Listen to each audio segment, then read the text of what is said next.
Welcome to The Truth Unplugged, the podcast where faith meets real life. I'm Nicole. I'm Father Tim. And I'm Father Starr. Whether you're Catholic or just curious, this is the place for honest conversations with no fluff. No fluff at all. Lots of laughs. Grab your coffee and settle in. And welcome to The Truth Unplugged.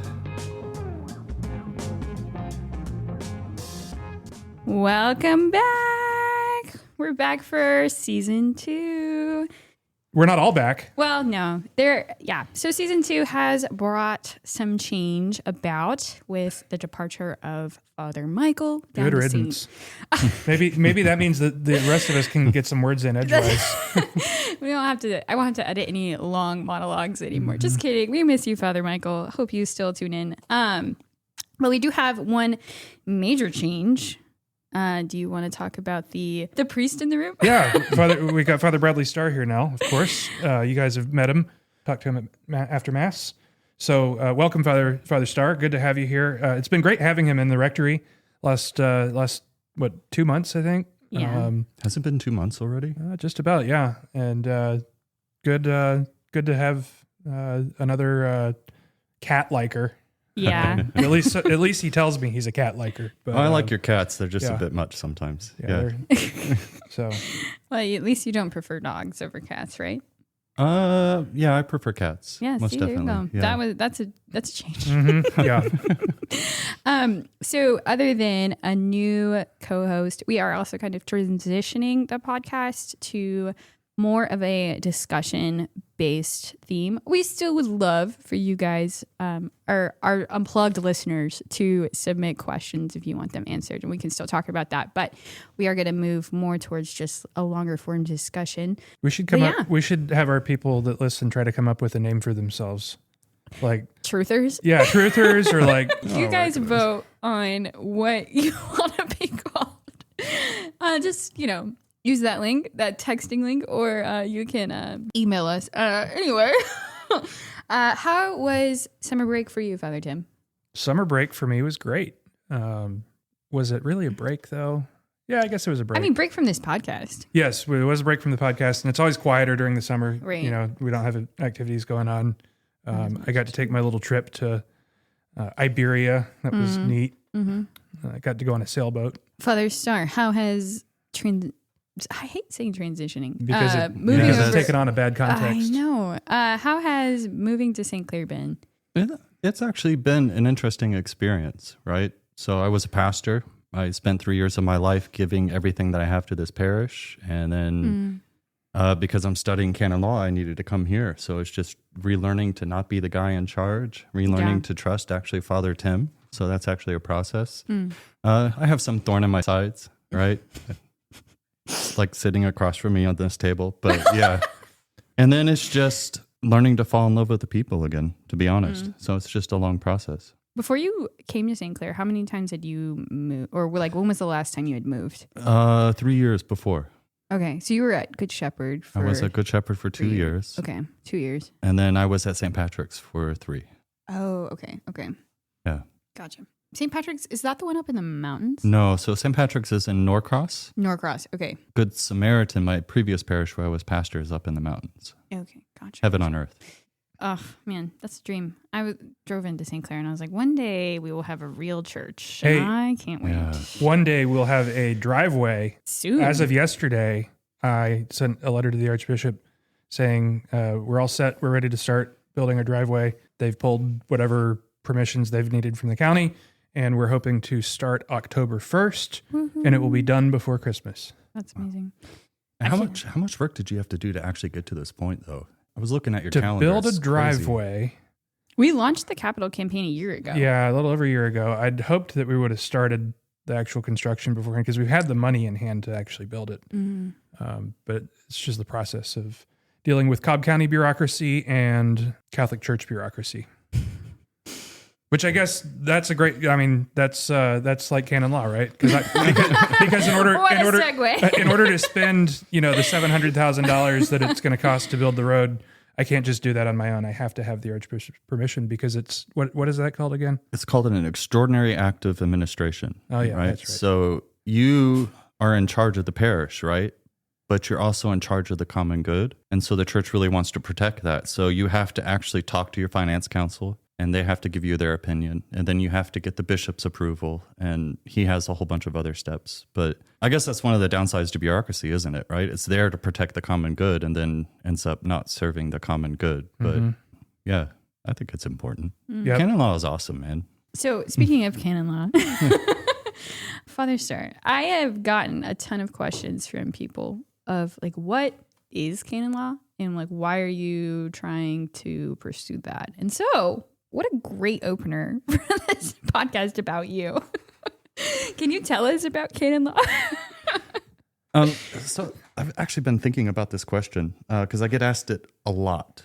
Well, I either get the, oh, you're going to be a lawyer, and they raise their nose at me and walk away, and they want nothing to do with me, and they think I'm worthless. But I think to understand what a canon lawyer is, because I don't think it's just knowing the law. You have to know what law is in itself, right? I mean, what do you think of? What do you think law is? It's the rules. I'm not great on the spot. What can I say? The law governs our actions and public behavior. I think that's really good. And what is the greatest law? To love God. No. So that's So our greatest law, the greatest what we call positive law that's been written down, is to love God with all your heart, mind, and soul, right? But there's a law even greater than that, and that's God himself, right? Oh, interesting. Okay. It's like God is law because he is order, right? God is ordered. And the problem with this is that even though it's very beautiful and magnificent and it's beyond our human comprehension, it's beyond our human comprehension. And so when he created the universe, by nature, the universe contained that law. Nature contains that law. You know this, right? Sure. Yeah. Right? Yes. I'm picking up what you're putting down. Okay, good. So all of nature contains this law, and human minds are able to actually assume that and to actually understand it and try to understand it. And the whole point of that is so we can return to the law itself, which is God, right? Yeah. We desire God. It's written in our human hearts. We call that natural law, right? How easy is it to study nature and come to moral absolutes? I feel like not super easy. I don't know. It's hard as heck, I don't really do it. So, yeah. Well, you do it. I think you do it. You have kids, right? Yeah. And I think instinctively know when they do something dumb. Right. Yes. Right? And you like draw on the wall. Draw on the wall. Like draw on the wall and then write the words, don't draw on the wall, And then did she write like T didn't do it? She wrote TS. She said, that means Stella did it. Yeah. Yeah, I would have written I didn't do this, definitely. Well, she's 5, so she can't. Well, write. I act like I'm 5, so. True. Sorry, keep going, Father Starr. I just thought of a prank for Father. I want to write on his walls, and when he wakes up, blame your kids. It would be amazing. Payback for the cats, right? But you do also have, I think you have it right, though, because the more you try to understand how to return to God and the law, it gets really difficult, right? There's a reason we debate and we argue and all of the stuff that's going on, right? There's a reason there's so many people that just reject it outright, right? So natural law only exists within the capacity of the mind to understand it. And the lesser the capacity, the less you can understand it. As a canon lawyer, like what does that actually mean you'll be doing? So to understand what I'm doing, right, it is almost impossible to understand all of natural law. So God comes down and he gives us what we call positive law, laws that are written down that tells us exactly what is right and wrong. 10 Commandments, for example. Yeah. Right? And then we discover that's not even enough. So humans get together and they write positive law in order for us to follow natural law to bring us to the good of the Father. Gotcha. Right? Okay. Law is necessary. Law is beautiful because it's a reflection of God who is law itself, right? But law is a pain in the butt. Yes. Right? It is. Because of our brokenness and our incapacity to speak perfectly, law will never be perfect. Law will never be perfect. Now, there's divine law, right? Right. Thou shalt not murder. That's a perfect law, I hope, right? We agree on that? Yeah. But there's also human law that works for the positive good, right? Like, for example, we were talking about the fact that he has to go to his finance council and he has to do this and he has to do that just so that we could build something that's good for the people, right? A canon lawyer is somebody who understands the nature of God and the nature of the universe and the nature of creation and understand how it posits itself so that we are organized by that to return to the Father through law. In fact, there's a great guy, I can't remember his name off the top of my head, who wrote that we shouldn't be even called canon lawyers. We should be called jurists, because what we're studying is the foundation of the law itself and how it moves us to the Father. So for a canon lawyer, the law itself, the canons, are not the most important thing. We have to know it intricately, and we have to be very precise to protect your rights. But we always think about the underlying reason about it that moves us forward. Does that make sense? Yeah, that's really interesting. Practically, as a canon lawyer, I know the law so I can protect your rights. As a Catholic. As a Catholic. Okay. Oh, even everybody. Well, would you do stuff with Protestants? Yeah, at times, right? So Protestants, through their baptism, are a part of the church, right? And the church subsists in the Catholic Church, is Vatican II, right? So they are a part of the church. So they're actually represented in a way in canon law, right? They're not given juridical rights, right? What is juridical rights? So in a sentence. In a sentence, I literally read like hundreds of pages a week ago. That's why I'm going to give you one. This is why I'm still studying, and I'm not a canon lawyer, right? Jurist. A jurist. Thank you. I think he would make a great. What's the difference lawyer. with a jurist and a juror? A jurist and a juror. No. First answer, juridical rights. What is that in one sentence? So, juridical rights are those rights that are given to you by a legislator, by somebody over you. Okay. Right? So, like your bishop. Like your bishop, like the United States Constitution gives you rights. Great. Okay. So, you're not getting a sentence. I'm sorry. I got to learn how to do this. Does the Constitution give us rights, or does God give us rights? So, I would say both. Okay. Right? So, you have natural rights. You have a right to life, liberty, and the pursuit of happiness. But you can't affect those rights until the legislator actually gives you them as well, right? By giving you the rights as a legislator, he can actually protect it. Okay. Does that make sense? Yep. Mm-hmm. So you can't just say, I have a right to the freedom of expression until the organization, in this case, the United States, gives you that right explicitly to freedom of expression. In our words, freedom of speech. Now the law has a way to actually protect that right. Gotcha. Right? Mm-hmm. Does that make sense? Yes. You look bored. No. You will understand quickly that audio processing is not my strong suit, and it takes me a second to catch up. What? Is that just what does that mean? Auditory processing?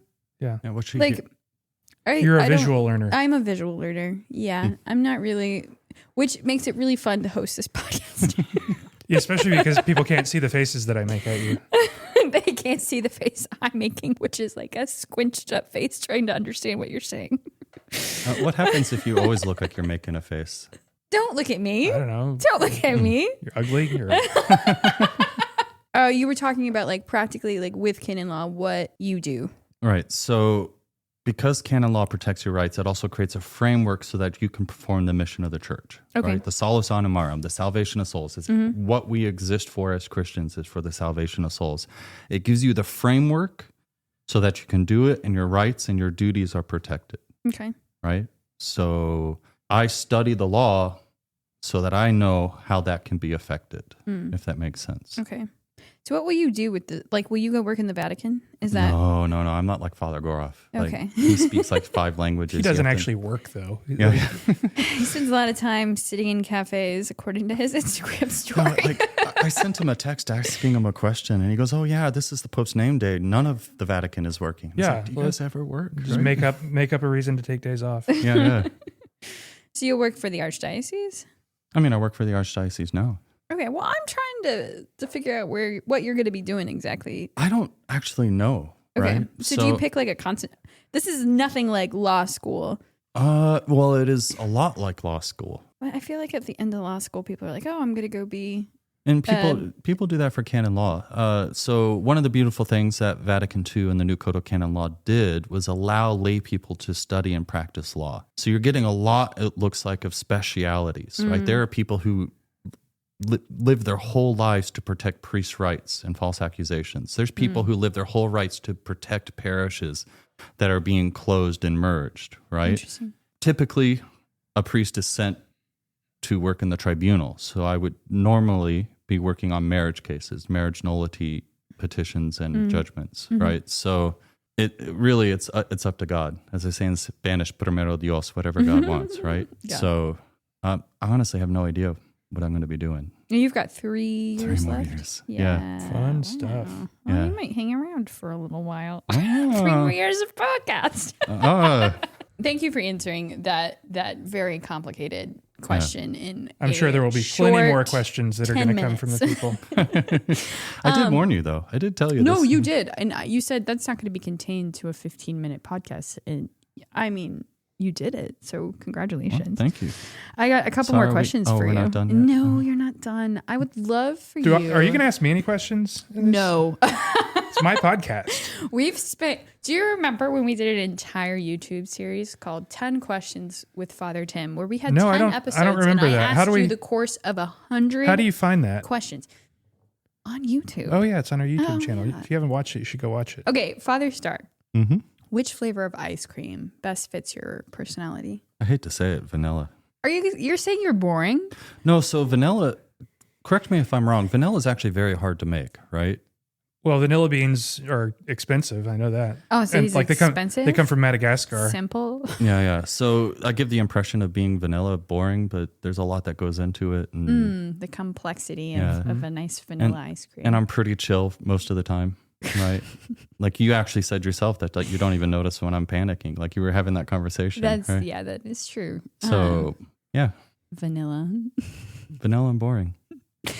What are your thoughts on cats? I think we kind of answered this. Yeah, I did answer that question. Mostly like them. I mostly like them. Frank is a jerk. He won't leave me alone. I actually, if I want to study, I have to close my door because Frank will be in my room sitting on my lap while I'm trying to type and get work done. Yeah, this is a new phenomenon. When he's in his room studying, Frank's out in the dining room just meowing like crazy. He never did that before. Yeah. But I think he just desperately wants to go in there. That's kind of cute. Yeah. And then Claire was on my lap this morning while I'm trying to write a paper. And these cats are not very affectionate with new people. My cats are incredibly affectionate. With you, but I mean, besides throwing up on Father Michael's pillow.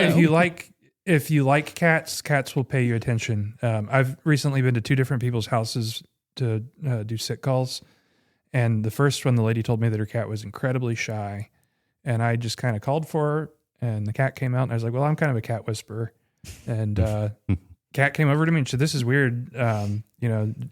She doesn't come out when there's new people and she never comes up to somebody on a first occasion. But I had her purring and I can update your name in the podcast to be Father Tim Cat Whisperer if you would like. Cat lady. Father Tim the cat lady. Yeah. I'm normal and well adjusted, okay? Oh yeah. Father Starr, what is your favorite thing about being a priest? Celebrating Mass. Okay. Right. A nice usual priest answer. So it's interesting because how could we answer anything different than that? Yeah. Okay, some priests say confession. Some of them say being with people as they die. Yeah. I'll say more than I want to, but for the first, I would say 5 years of my priesthood, every time I was at the consecration, I would have a thought, how am I here? How am I at this moment? And when I celebrate Mass, it's like time stops. It's like another day for me. It's like everything else that's going on. I could be in a bad mood or whatever. It seems like time goes on forever and time is instant, right? And so it frustrates me because that is the answer. And people are like, oh, that's the normal answer. And I'm like, no, you really should desire your priest to love the Mass so much he would not want to give any other answer, right? Mm-hmm. So if you ask my second favorite, it's baptisms, but my Mass, hands down. Baptisms of little babies or everybody? Little babies are the most fun. They really are. You never know what you're going to get. I've had little babies who don't have their muscles developed like they should sit up because they don't want cold water poured on their head. I've had kids fall asleep. Diaper explosions. Is that more common than I think it is? It happened to when we got Teresa baptized. At the moment Father Michael poured the water or did the exorcism part, she exploded. Maybe that says something else. She's a pretty good kid now. So she wrote on your wall. She's 5. What did she use to write on the wall? Like a dry erase marker. So was it easier to get out or?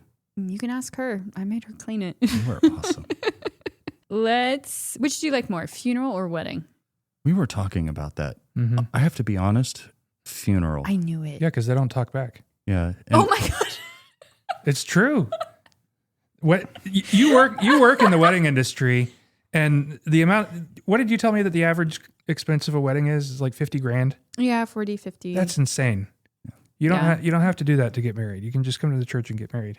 So you're not like talking about the actual celebration. There's just so much drama that goes into it, and you get the family members and celebration. and mom wants to get involved, and then it's like, and the camera people are always the in camera the way. people. And not this camera person. Can I clip my microphone onto you? No, you can't clip your microphone on me, but it'll get a better. Father, wait! I need to get this picture. And it's like, you better get out of the way. This is and it shouldn't be that way. Like, marriage is the perfect representation of the covenant between God and man, right?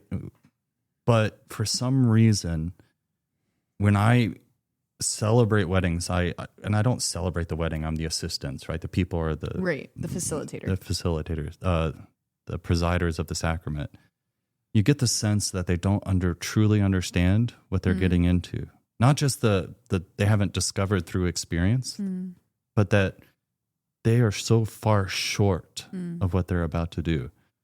Funerals, on the other hand, you're at a moment of trauma. You're at a moment where people's hearts have been broken and there's so much emotion. And yes, people become extremely irrational. I've seen the most rational person in the world become the most irrational through grief. Have you ever seen someone throw themselves into the grave on top of the casket?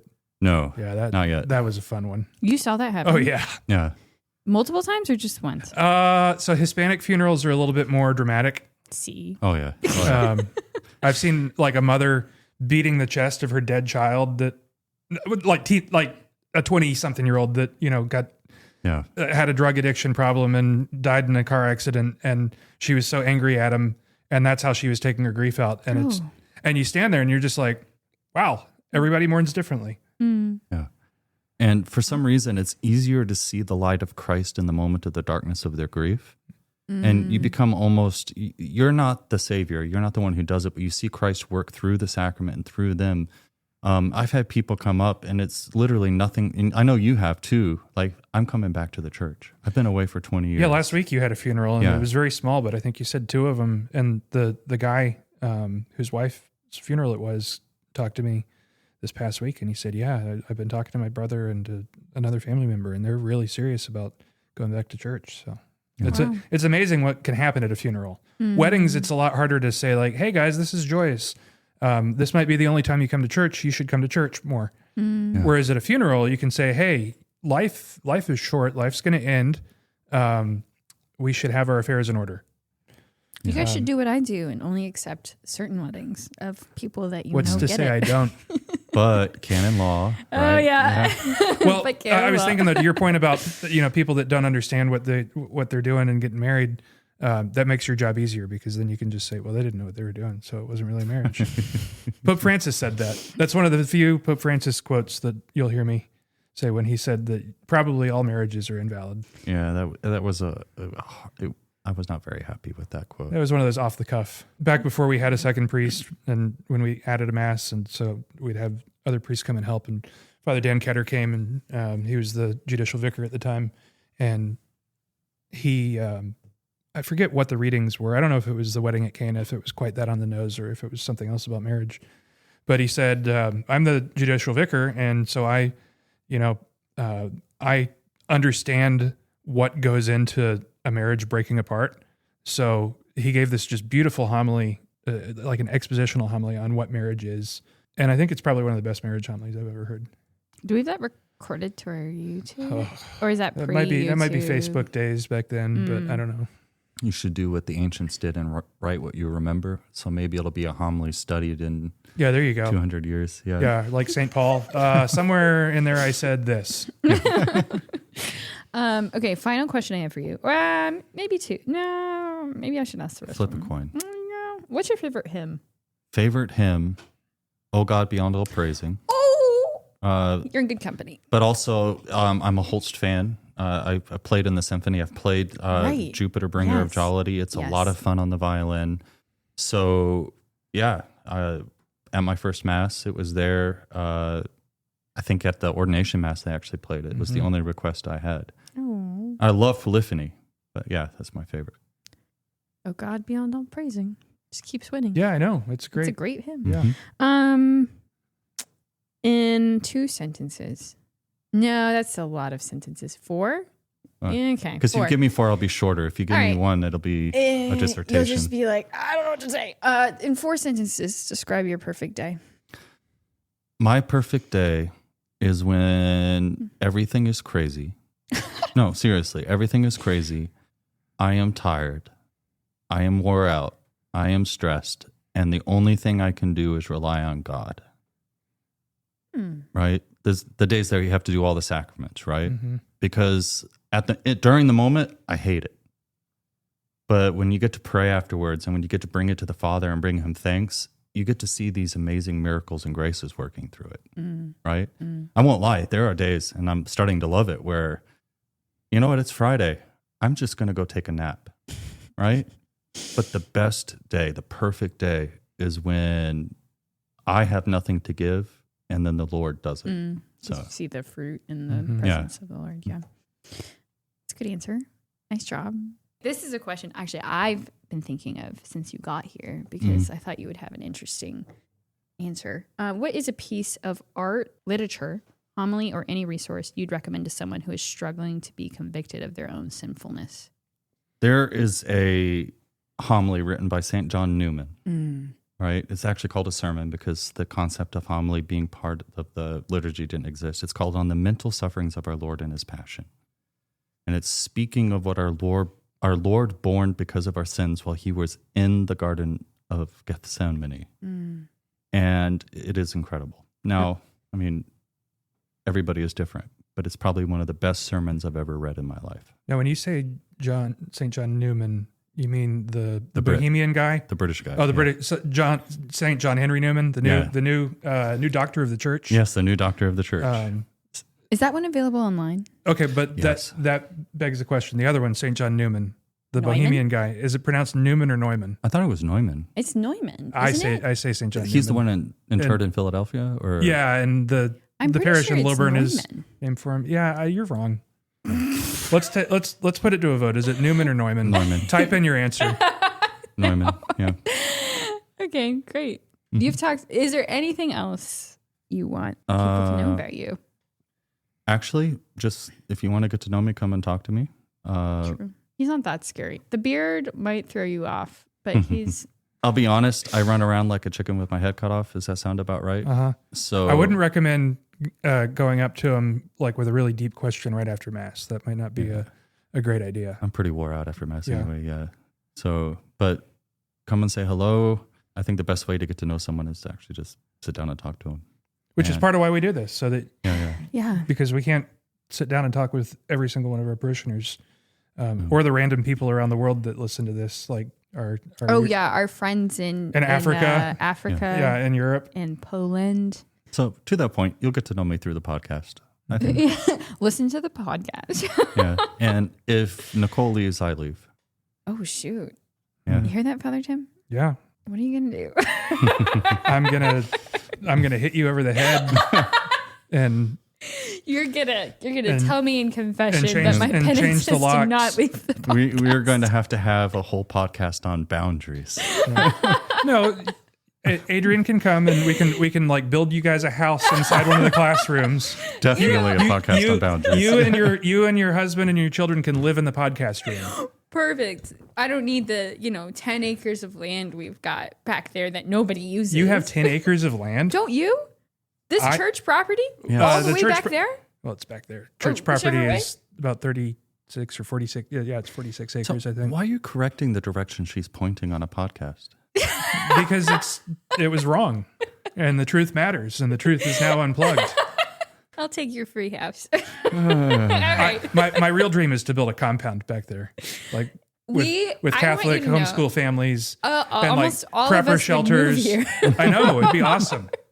That is the dream. I A know. ton of land right next to your parish where you also live with all your friends. And you could all like farm and do stuff and Yeah, you want us to come over for dinner? We'll be then, here every night. then we could we could get more goats and we could have dairy goats. Yeah. You're just a troll. I get it. Yeah. No, I just want people to think that like I would start a cult. That's just one of my things. I think people already know that. Okay.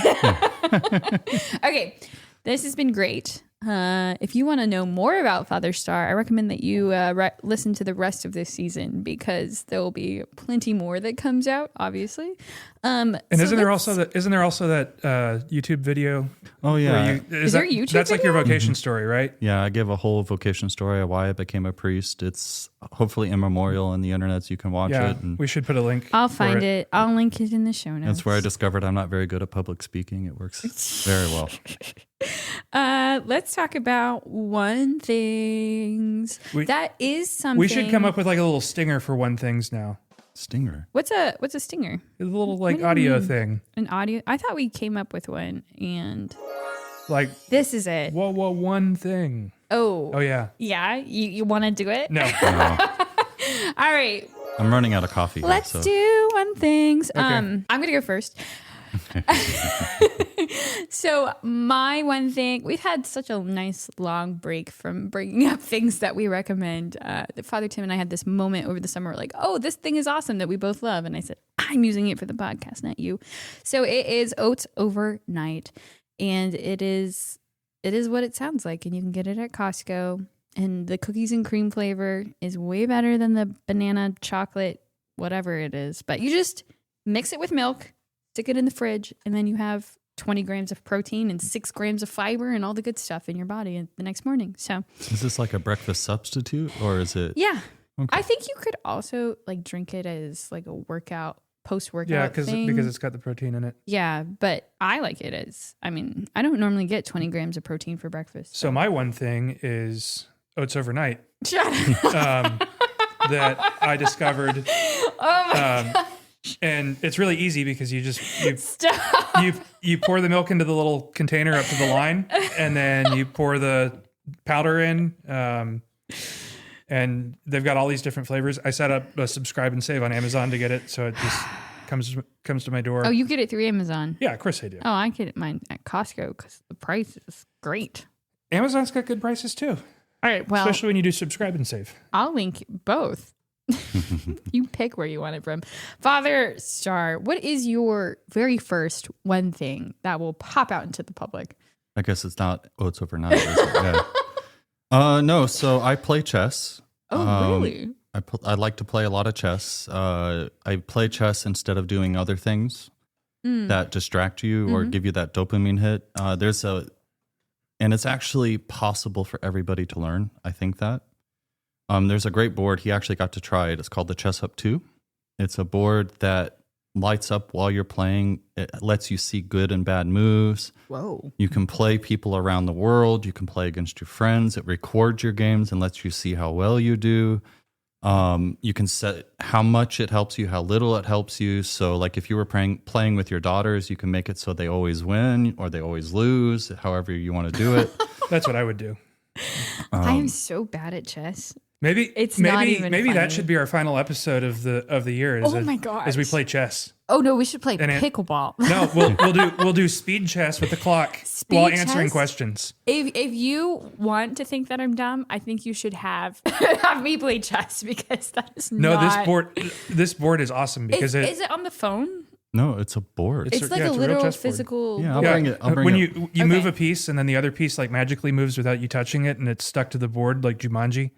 No, And then but we Anyway. can say this is the only way he could beat me at chess was this board. Yeah. So, You could set it up where he always wins. yeah. But it's meant to teach you how to play chess. Interesting. And so beginner theory, intermediate theory, it takes you through it. It gives you chess lessons if you want to learn tactics. This board does all of this? Yeah. Where do you find this thing? Amazon. Amazon. Oh, All yeah. right. Because well, didn't you have to order a replacement piece? Did you get that on Amazon or directly from I the... got it directly from them. Okay. And they use, I forget, it's called Bright Studios. Why did something. you have to order another piece? Because your cat knocked my queen off the board, my extra queen, and it vanished. Oh, that sounds like something. Talking like about that his to do. cats, I have my board next to my computer.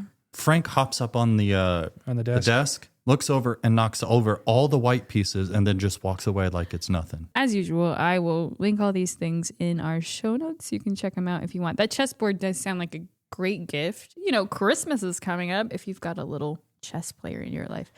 Thanks for listening. Yeah, it's fun to be back. I've missed doing this. Did you? I don't know. I'm still deciding if I missed this. Oh, I did. This is fun. Yeah, I love This this. is fun. If you've got questions, we'd love to hear them. We might bring back quick Q&A if Father Tim didn't hate it so much. So it just depends how many questions we I get. hate it too. Yeah, you've never experienced quick Q&A. But Yeah, I'm it's a never priest. it's never quick. It was a fan favorite in this podcast. But we've got some exciting guests joining us. We've put together a good lineup for the next several episodes. This is going to be a heavy guest feature season. So we hope you are looking forward to it. If you got questions, though, that you want answered by us or the guests, send them our way via email at podcast@stclaircc.org. Or you can text us a question at the link in our show notes, and we'll probably answer them in an upcoming episode. Make sure to follow us on Instagram, subscribe, and share The Truth Unplugged with your friends. And if you enjoyed today's episode, I have no idea why you would, but leave us a review on your listening platform. It helps us reach more people. Until next time, we'll see you. God bless. God bless. Bye. Yeah. She does the weird bye thing. And so Father Michael and I used to mock her with it, but